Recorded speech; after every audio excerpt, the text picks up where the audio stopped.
The Great Gatsby by F. Scott Fitzgerald, Chapter 7.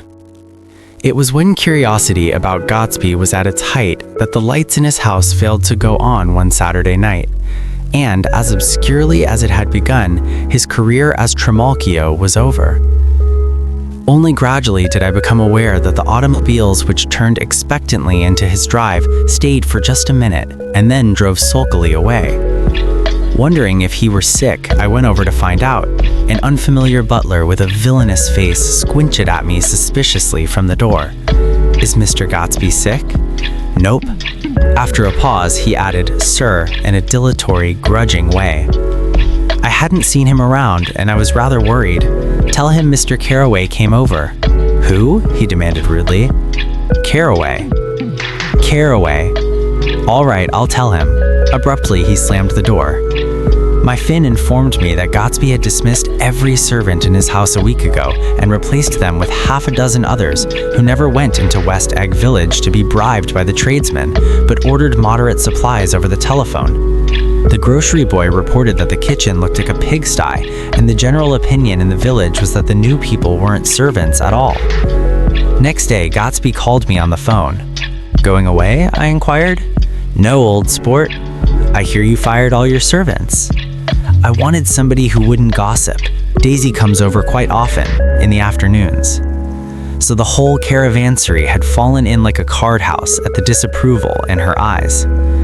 "There's some people Wolfsheim wanted to do something for. They're all brothers and sisters. They used to run a small hotel." "I see." He was calling up at Daisy's request. Would I come to lunch at her house tomorrow? Miss Bager would be there. Half an hour later, Daisy herself telephoned and seemed relieved to find that I was coming. Something was up. And yet, I couldn't believe that they would choose this occasion for a scene, especially for the rather harrowing scene that Gatsby had outlined in the garden. The next day was broiling, almost the last, certainly the warmest of the summer. As my train emerged from the tunnel into sunlight, only the hot whistles of the National Biscuit Company broke the simmering hush at noon. The straw seats of the car hovered on the edge of combustion. The woman next to me perspired delicately for a while into her white shirtwaist, and then, as her newspaper dampened under her fingers, lapsed despairingly into deep heat with a desolate cry. Her pocketbook slopped to the floor. "Oh my," she gasped. I picked it up with a weary bend and handed it back to her, holding it at arm's length and by the extreme tip of the corners to indicate that I had no designs upon it, but everyone nearby, including the woman, suspected me just the same. "Hot," said the conductor to familiar faces. "Some weather. Hot, hot, hot. Is it hot enough for you? Is it hot? Is it... My commutation ticket came back to me with a dark stain from his hand. That anyone should care in this heat whose flushed lips he kissed, whose head made damp the pajama pocket over his heart. Through the hall of the Buchanan's house blew a faint wind, carrying the sound of the telephone bell out to Gatsby and me as we waited at the door. "The master's body," roared the butler into the mouthpiece. "I'm sorry, madam, but we can't furnish it. It's far too hot to touch this noon." What he really said was, "Yes, yes, I'll see." He set down the receiver and came towards us, glistening slightly, to take our stiff straw hats.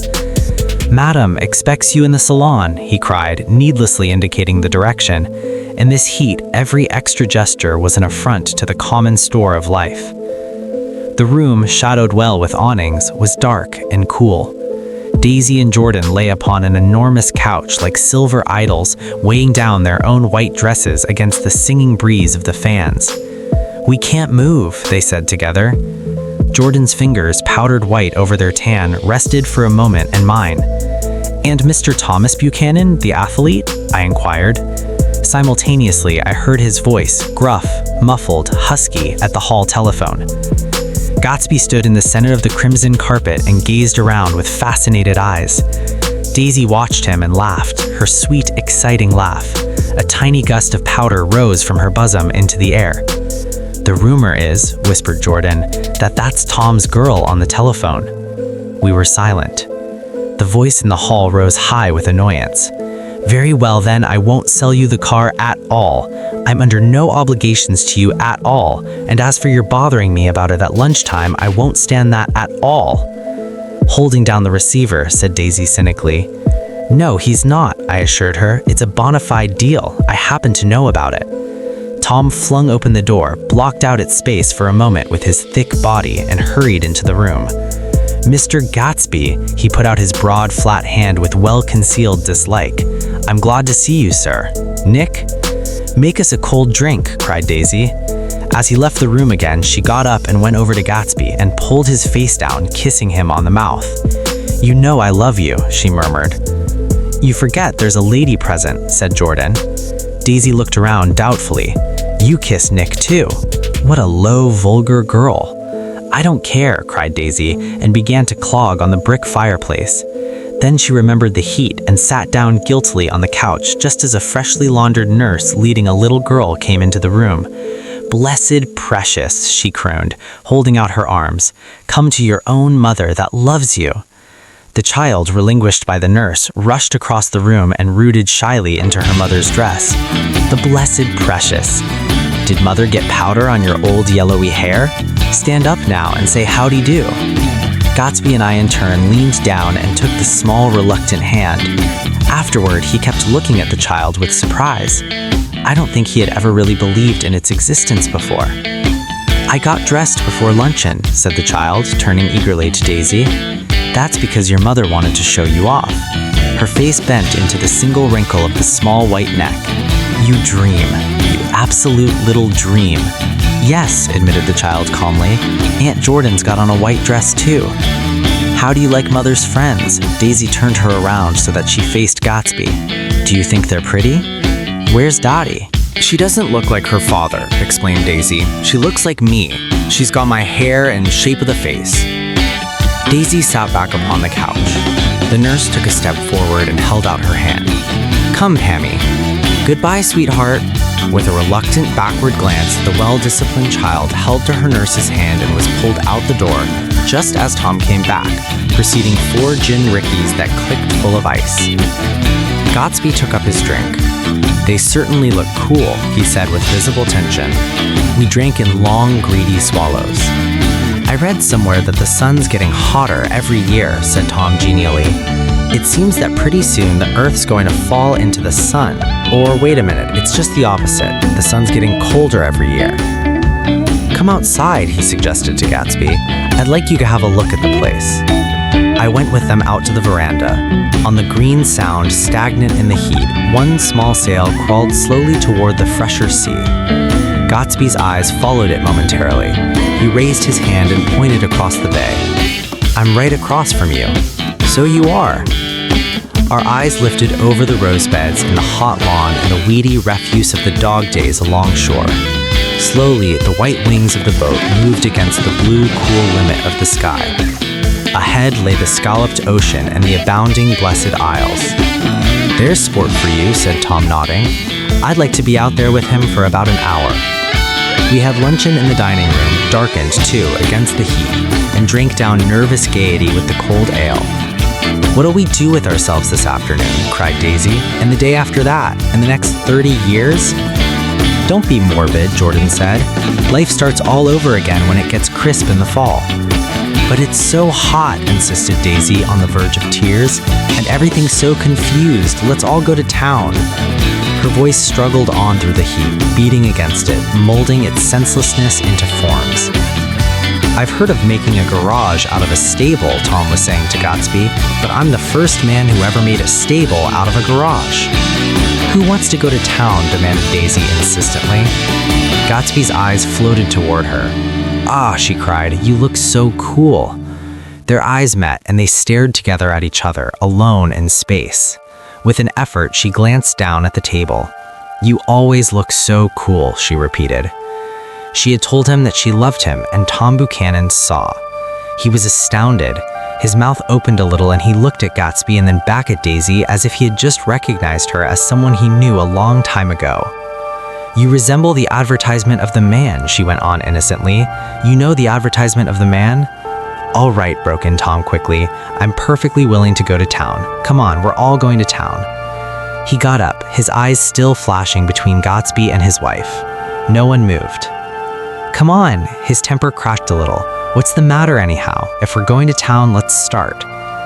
His hand, trembling with his effort at self-control, bore to his lips the last of his glass of ale. Daisy's voice got us to our feet and out onto the blazing gravel drive. "Are we just going to go?" she objected. "Like this? Aren't we going to let anyone smoke a cigarette first?"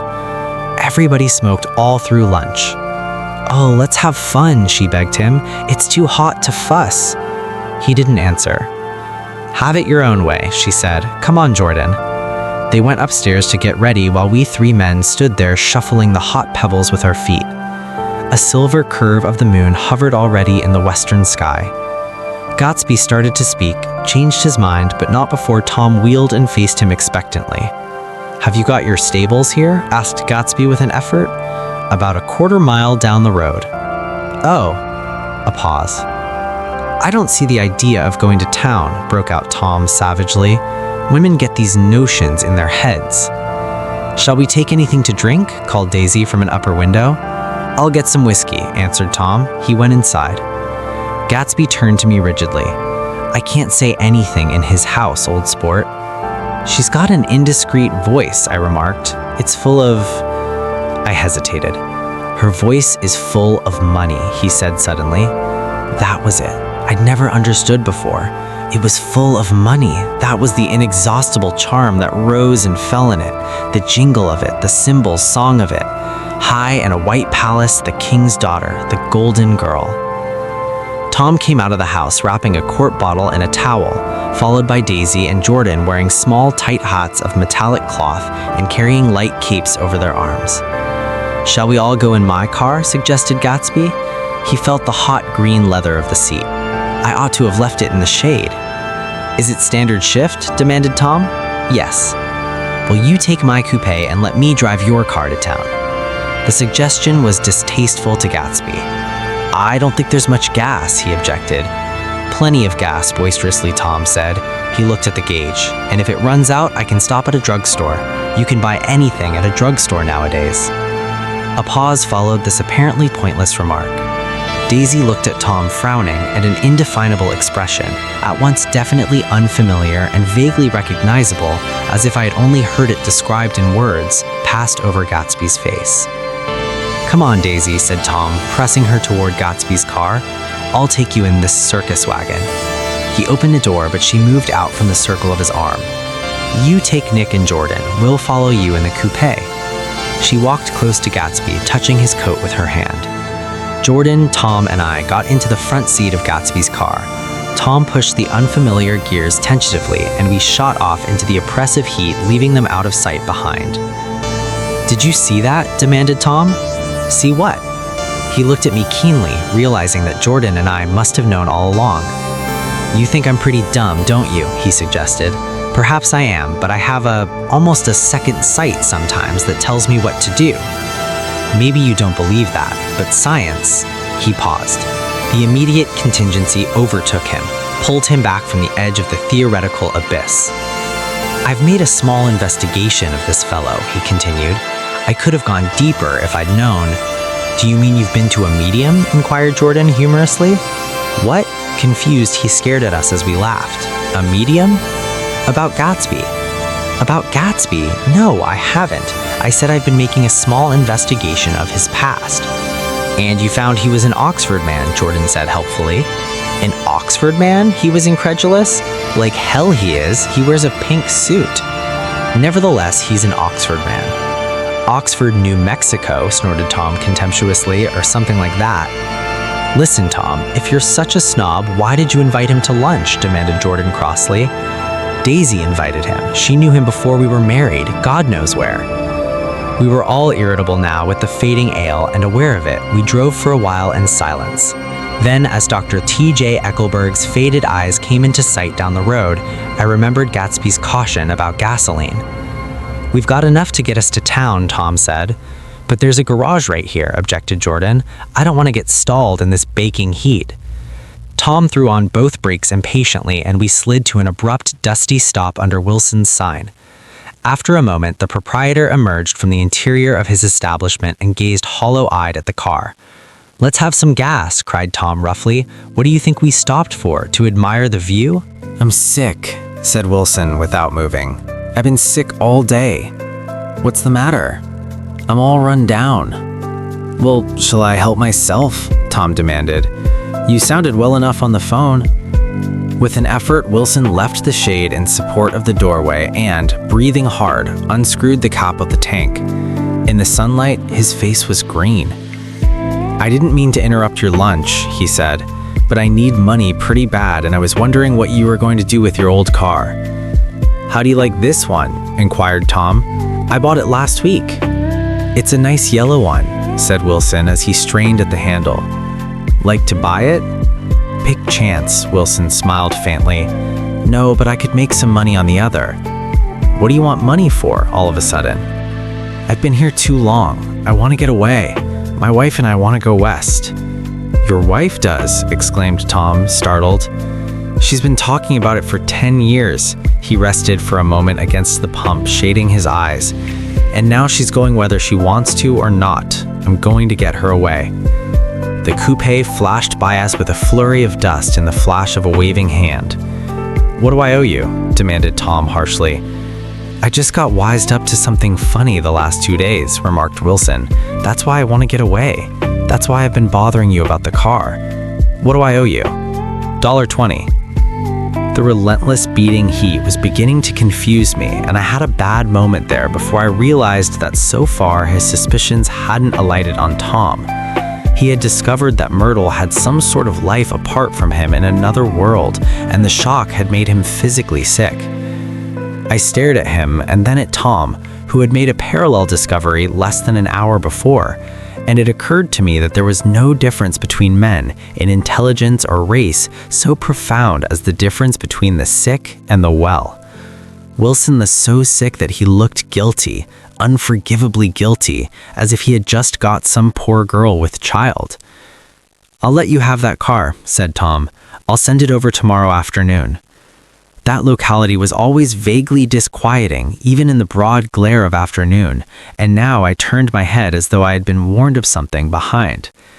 Over the ash heaps, the giant eyes of Dr. T.J. Eckelberg kept their vigil, but I perceived after a moment that other eyes were regarding us with peculiar intensity from less than 20 feet away. In one of the windows over the garage, the curtains had been moved aside a little, and Myrtle Wilson was peering down at the car.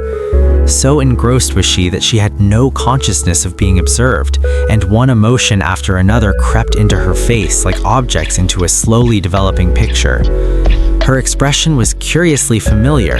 It was an expression I had often seen on women's faces, but on Myrtle Wilson's face it seemed purposeless and inexplicable until I realized that her eyes, wide with jealous terror, were fixed not on Tom, but on Jordan Baker, whom she took to be his wife. There is no confusion like the confusion of a simple mind, and as we drove away, Tom was feeling the hot whips of panic. His wife and his mistress, until an hour ago secure and inviolate, were slipping precipitately from his control. Instinct made him step on the accelerator with the double purpose of overtaking Daisy and leaving Wilson behind, and we sped along towards Astoria at 50 miles an hour until, among the spidery girders of the elevated, we came in sight of the easygoing blue coupe. "Those big movies around 50th Street are cool," suggested Jordan. "I love New York on summer afternoons when everyone's away. There's something very sensuous about it, overripe, as if all sorts of funny fruits were going to fall into your hands." The word sensuous had the effect of further disquieting Tom, but before he could invent a protest, the coupe came to a stop and Daisy signaled us to draw up alongside. "Where are we going?" she cried. "How about the movies?" "It's so hot," she complained. "You go, we'll ride around and meet you after." With an effort, her wit rose faintly. "We'll meet you on some corner. I'll be the man smoking 2 cigarettes." "We can't argue about it here," Tom said impatiently as a truck gave out a cursing whistle behind us. "You follow me to the south side of Central Park in front of the plaza." Several times he turned his head and looked back for their car, and if the traffic delayed them, he slowed up until they came in sight. I think he was afraid they would dart down a side street and out of his life forever. But they didn't, and we all took the less explicable step of engaging the parlor of a suite in the Plaza Hotel. The prolonged and tumultuous argument that ended by herding us into that room eludes me, though I have a sharp physical memory that in the course of it, my underwear kept climbing like a damp snake around my legs, and intermittent beads of sweat raced cool across my back. The notion originated with Daisy's suggestion that we hire 5 bathrooms and take cold baths, and then assumed more tangible form as a place to have a mint julep. Each of us said over and over that it was a crazy idea. We all talked at once to a baffled clerk and thought, or pretended to think, that we were being very funny. The room was large and stifling, and though it was already 4 o'clock, opening the windows only admitted a gust of hot shrubbery from the park. Daisy went to the mirror and stood with her back to us, fixing her hair. "It's a swell suite," whispered Jordan respectfully, and everyone laughed. "Open another window," commanded Daisy without turning. "There aren't anymore." "Well, we better telephone for an axe." "The thing to do is forget about the heat," said Tom impatiently. "You make it 10 times worse by crabbing about it." He unrolls the bottle of whiskey from the towel and put it on the table. "Why not let her alone, old sport?" remarked Gatsby. "You're the one that wanted to come to town." There was a moment of silence. The telephone book slipped from its nail and splashed to the floor, whereupon Jordan whispered, "Excuse me," but this time no one laughed. "I'll pick it up," I offered. "I've got it." Gatsby examines the parted string, muttered "hum" in an interested way, and tossed the book on a chair. "That's a great expression of yours, isn't it?" said Tom sharply. "What is?" "This whole old sport business. Where'd you pick that up?" "Now see here, Tom," said Daisy, turning round from the mirror. "If you're going to make personal remarks, I won't stay here a minute. Call up and order some ice for the mint julep." As Tom took up the receiver, the compressed heat exploded into sound, and we were listening to the portentous chords of Mendelssohn's Wedding March from the ballroom below. Room below. "Imagine marrying anybody in this heat," cried Jordan dismally. "Still, I was married in the middle of June," Daisy remembered. "Louisville in June. Somebody fainted." "Who was it fainted, Tom?"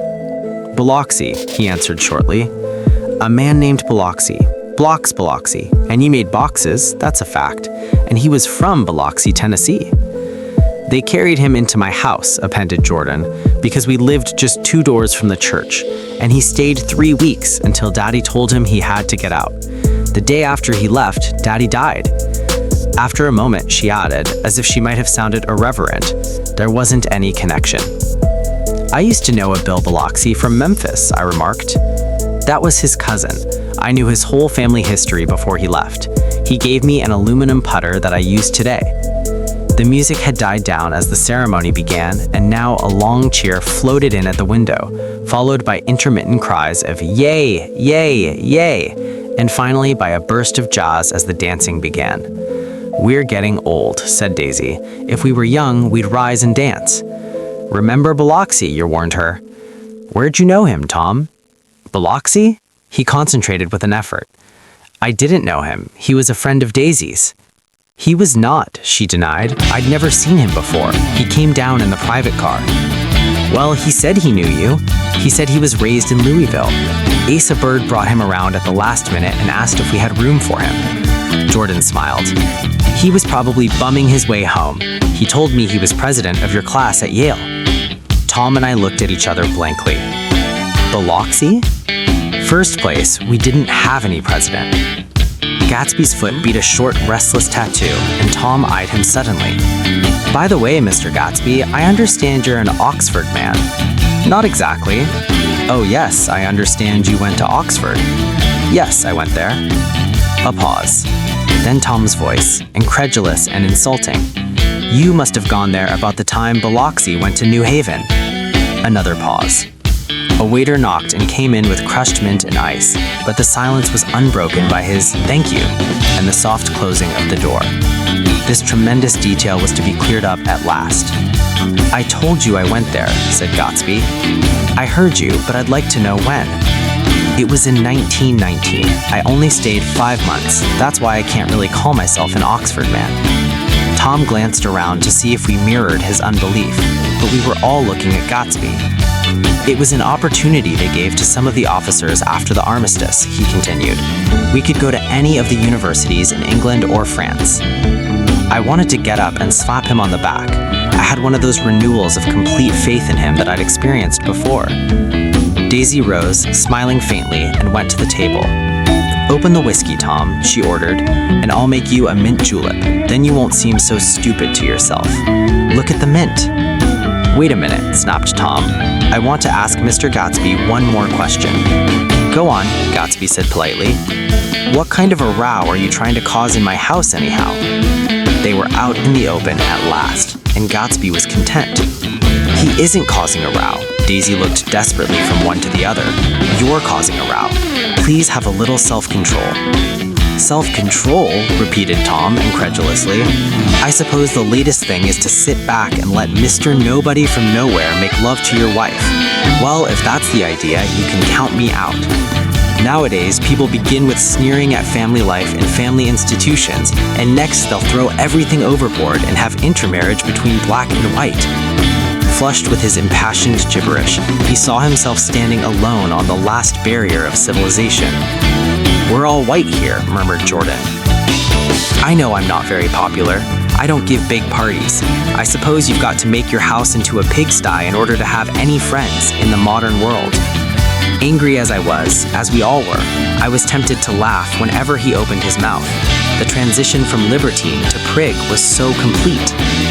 "I've got something to tell you, old sport," began Gatsby, but Daisy guessed at his intention. "Please don't," she interrupted helplessly. "Please, let's all go home. Why don't we all go home?" "That's a good idea." I got up. "Come on, Tom, nobody wants a drink." "I want to know what Mr. Gatsby has to tell me." "Your wife doesn't love you," said Gatsby. "She never loved you. She loves me." "You must be crazy," exclaimed Tom automatically. Gatsby sprang to his feet, vivid with excitement. "She never loved you, do you hear?" he cried. "She only married you because I was poor and she was tired of waiting for me. It was a terrible mistake, but in her heart she never loved anyone except me." At this point, Jordan and I tried to go, but Tom and Gatsby insisted with competitive firmness that we remain, as though neither of them had anything to conceal and it would be a privilege to partake vicariously of their emotions. "Sit down, Daisy." Tom's voice groped unsuccessfully for a paternal note. "What's been going on? I want to hear all about it." "I told you what's been going on," said Gatsby. "Going on for 5 years, and you didn't know." Tom turned to Daisy sharply. "You've been seeing this fellow for 5 years?" "Not seeing," said Gatsby. "No, we couldn't meet, but both of us loved each other all that time, old sport, and you didn't know. I used to laugh sometimes," but there was no laughter in his eyes. "To think that you didn't know." "Oh, that's all." Tom tapped his thick fingers together like a clergyman and leaned back in his chair. "You're crazy," he exploded. "I can't speak about what happened 5 years ago because I didn't know Daisy then, and I'll be damned if I see how you got within a mile of her unless you brought the groceries to the back door. But all the rest of that's a goddamned lie. Daisy loved me when she married me, and she loves me now." "No," said Gatsby, shaking his head. "She does, though. The trouble is that sometimes she gets foolish ideas in her head and doesn't know what she's doing." He nodded sagely. "And what's more, I love Daisy too. Once in a while, I go off on a spree and make a fool of myself, but I always come back, and in my heart, I love her all the time." "You're revolting," said Daisy. She turned to me, and her voice, dropping an octave lower, filled the room with thrilling scorn. "Do you know why we left Chicago? I'm surprised that they didn't treat you to the story of that little spree." Gatsby walked over and stood beside her. "Daisy, that's all over now," he said earnestly. "It doesn't matter anymore. Just tell him the truth, that you never loved him and it's all wiped out forever." She looked at him blindly. "Why, how could I love him? Possibly." "You never loved him." She hesitated. Her eyes fell on Jordan and me with a sort of appeal, as though she realized at last what she was doing, and as though she never, all along, intended doing anything at all. But it was done now. It was too late. "I never loved him," she said with perceptible reluctance. "Not at Kapi'olani?" demanded Tom suddenly. "No." From the ballroom beneath, muffled and suffocating chords were drifting up on hot waves of air. "Not that day I carried you down from the punch bowl to keep your shoes dry?" There was a husky tenderness in his tone. "Daisy?" "Please don't," she said. Her voice was cold, but the rancor was gone from it. She looked at Gatsby.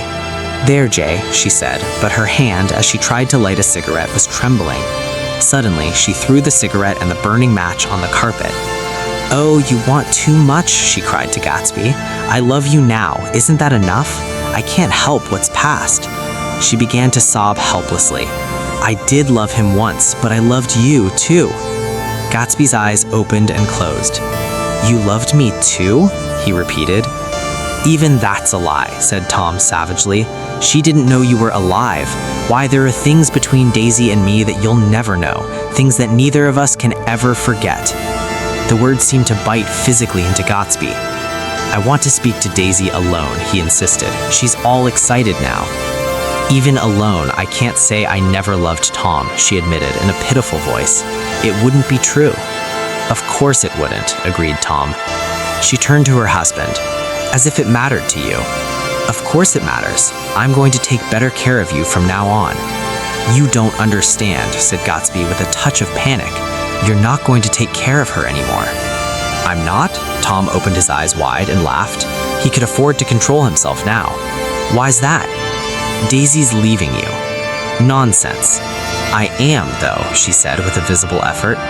"She's not leaving me." Tom's words suddenly leaned down over Gatsby. "Certainly not for a common swindler who'd have to steal the ring he put on her finger."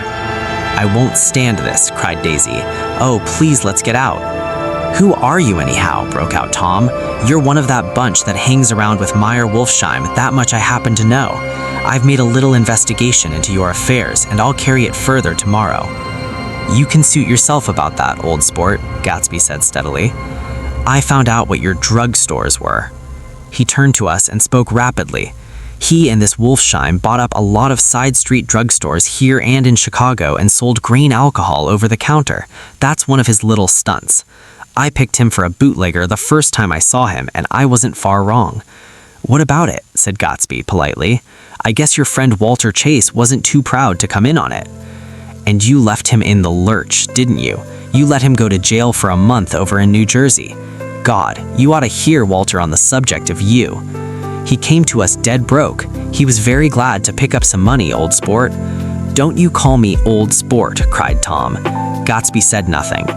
"Walter could have you up on the betting laws too, but Wolfsheim scared him into shutting his mouth." That unfamiliar yet recognizable look was back again in Gatsby's face. "That drugstore business was just small change," continued Tom slowly, "but you've got something on now that Walter's afraid to tell me about." I glanced at Daisy, who was staring terrified between Gatsby and her husband, and at Jordan, who had begun to... The bag begged again to go. "Please, Tom, I can't stand this anymore." Her frightened eyes told that whatever intentions, whatever courage she had had, were definitely gone. "You two start on home, Daisy," said Tom, "in Mr. Gatsby's car." She looked at Tom, alarmed now, but he insisted with magnanimous scorn. "Go on, he won't annoy you. I think he realizes that his presumptuous little flirtation is over." They were gone, without a word, snapped out, made accidental, isolated, like ghosts even from our pity. After a moment, Tom got up and began wrapping the unopened bottle of whiskey in the towel. "Want any of this stuff, Jordan? Nick?" I didn't answer. "Nick?" he asked again. "What? Want any?" "No, I just remembered that today's my birthday." I was 30. Before me stretched the portentous, menacing road of a new decade. It was 7 o'clock when we got into the coupe with him and started for Long Island. Tom talked incessantly, exulting and laughing, but his voice was as remote from Jordan and me as the foreign clamor on the sidewalk or the tumult of the elevated overhead. Human sympathy has its limits, and we were content to let all their tragic arguments fade with the city lights behind. 30, the promise of a decade of loneliness, a thinning list of single men to know, a thinning briefcase of enthusiasm, thinning hair. But there was Jordan beside me, who, unlike Daisy, was too wise ever to carry well-forgotten dreams from age to age. As we passed over the dark bridge, her wan face fell lazily against my coat's shoulder, and the formidable stroke of 30 died away with the reassuring pressure of her hand. So we drove on toward death through the cooling twilight. The young Greek Michaelias, who ran the coffee joint beside the ash heaps, was the principal witness at the inquest. He had slept through the heat until after 5 when he strolled over to the garage and found George Wilson sick in his office, really sick, pale as his own pale hair and shaking all over. Michaelias advised him to go to bed, but Wilson refused, saying that he'd miss a lot of business if he did. While his neighbor was trying to persuade him, a violent rocket broke out overhead. "I've got my wife locked in up there," explained Wilson calmly. "She's going to stay there till the day after tomorrow, and then we're going to move away." Michaelias was astonished. They had been neighbors for 4 years, and Wilson had never seemed faintly capable of such a statement. Generally, he was one of these worn-out men. When he wasn't working, he sat on a chair in the doorway and stared at the people in the cars that passed along the road. When anyone spoke to him, he invariably laughed in an agreeable, colorless way. He was his wife's man and not his own. So naturally, Michaelias tried to find out what happened, but Wilson wouldn't say a word. Instead, he began to throw curious, suspicious glances at his visitor and ask him what he'd been doing at certain times on certain days. Just as the latter was getting uneasy, some workmen came past the door bound for his restaurant, and Michaelias took the opportunity to get away, intending to come back later. But he didn't. He supposed he forgot to, that's all. When he came outside again, a little after 7, he was reminded of the conversation because he heard Mrs. Wilson's voice, loud and scolding, downstairs in the garage. "Beat me," I heard her cry. "Throw me down and beat me, you dirty little coward." A moment later, she rushed out into the dusk, waving her hands and shouting. Before he could move from his door, the business was over. The death car, as the newspapers called it, didn't stop. It came out of the gathering darkness, wavered tragically for a moment, and then disappeared around the next bend. Michaelias wasn't even sure of its color. He told the first policeman that it was light green. The other car, the one going toward New York, came to rest 100 yards beyond, and its driver hurried back to where Myrtle Wilson, her life violently extinguished, knelt in the road and mingled her thick, dark blood with the dust. Michaelias and this man reached her first, but when they had torn open her shirtwaist, still damp with perspiration, they saw that her left breast was swinging loose like a flap, and there was no need to listen for the heart beneath. The mouth was wide open and ripped at the corners as though she had choked a little and giving up the tremendous vitality she had stored so long. We saw the 3 or 4 automobiles and the crowd when we were still some distance away. "Wreck," said Tom. "That's good. Wilson will have a little business at last." He slowed down, but still without any intention of stopping, until as we came nearer, the hushed, intent faces of the people at the garage door made him automatically put on the brakes. "We'll take a look," he said doubtfully. "Just a look." I became aware now of a hollow, wailing sound which issued incessantly from the garage, a sound which, as we got out of the coupe and walked toward the door, resolved itself into the words, "Oh my God," uttered over and over in a gasping moan. "There's some bad trouble here," said Tom excitedly. He reached up on tiptoes and peered over a circle of heads into the garage, which was lit only by a yellow light and a swinging wire basket overhead. Then he made a harsh sound in his throat, and with a violent thrusting movement of his powerful arms, pushed his way through. The circle closed up again with a running murmur of expostulation. It was a minute before I could see anything at all. Then new arrivals disarranged the line, and Jordan and I were pushed suddenly inside. Myrtle Wilson's body, wrapped in a blanket and then in another blanket, as though she suffered from a chill in the hot night, lay on a work table by the wall, and Tom, with his back to us, was bending over it, motionless. Next to him stood a motorcycle policeman taking down names with much sweat and correction in a little book. At first, I couldn't find the source of the high, groaning words that echoed clamorously through the bare garage. Then I saw Wilson standing on the raised threshold of his office, swaying back and forth and holding to the doorposts with both hands. Some man was talking to him in a low voice and attempting from time to time to lay a hand on his shoulder, but Wilson neither heard nor saw. His eyes would drop slowly from the swinging light to the laden table by the wall, and then jerk back to the light again, and he gave out incessantly his high, horrible call. "Oh my God! Oh my God! Oh God! Oh my God!" Presently, Tom lifted his head with a jerk, and after staring around the garage with glazed eyes, addressed a mumbled, incoherent remark to the policeman. "Mav," the policeman was saying. "Oh, no, corrected the man. M-A-V-R-O. Listen to me, muttered Tom fiercely. R, said the policeman. O, g. He looked up as Tom's broad hand fell sharply on his shoulder. What you want, fella? What happened? That's what I want to know. Otto hit her, instantly killed. Instantly killed, repeated Tom, staring. She ran out in the road. Son of a bitch didn't even stop his car. There was 2 cars, said Michaelius. One coming, one going, see? Going where? Asked the policeman keenly. One going each way. Well, His hand rose toward the blankets, but stopped halfway and fell to his side. She ran out there and the one coming from New York knocked right into her, going 30 or 40 miles an hour. What's the name of this place here? Demanded the officer. Hasn't got any name. A pale, well-dressed Negro stepped near. It was a yellow car, he said. Big yellow car, new. See the accident? Asked the policeman. No, but the car passed me down the road, going faster than 40, going 50, 60. Come here and let's have your name. Look out now, I want to get his name. Some words of this conversation must have reached Wilson, swaying in the office door, for suddenly a new theme found voice among his gasping cries. You don't have to tell me what kind of car it was. I know what kind of car it was. Watching Tom, I saw the wad of muscle back of his shoulder tighten under his coat. He walked quickly over to Wilson, and standing in front of him, seized him firmly by the upper arms. You've got to pull yourself together, he said with soothing gruffness. Wilson's eyes fell on Tom. He started up onto his tiptoes and then would have collapsed to his knees had not Tom held him upright. Listen, said Tom, shaking him a little.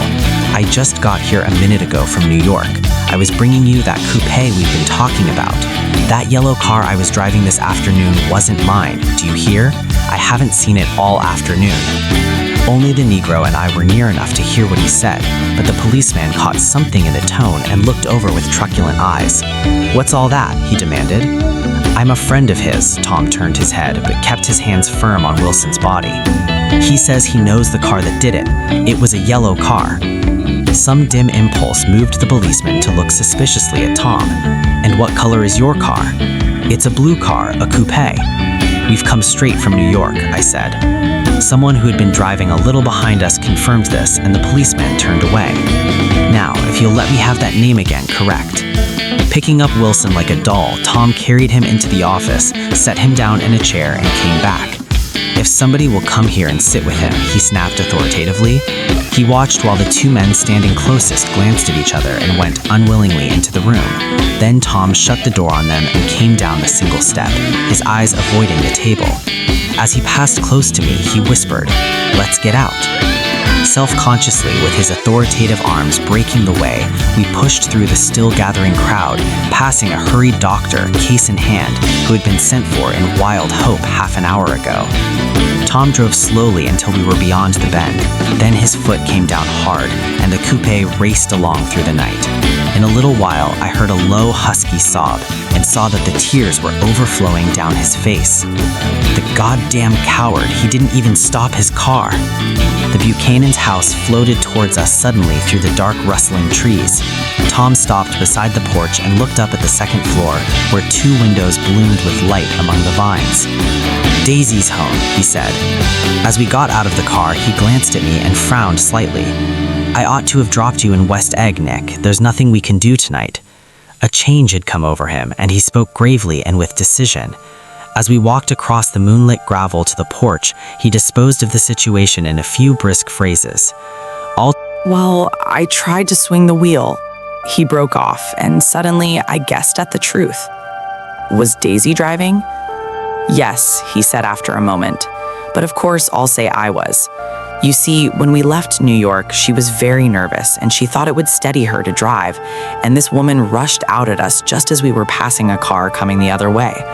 It all happened in a minute, but it seemed to me that she wanted to speak to us, thought we were somebody she knew. Well, first Daisy turned away from the woman toward the other car, and then she lost her nerve and turned back. The second my hand reached the wheel, I felt the shock. It must have killed her instantly.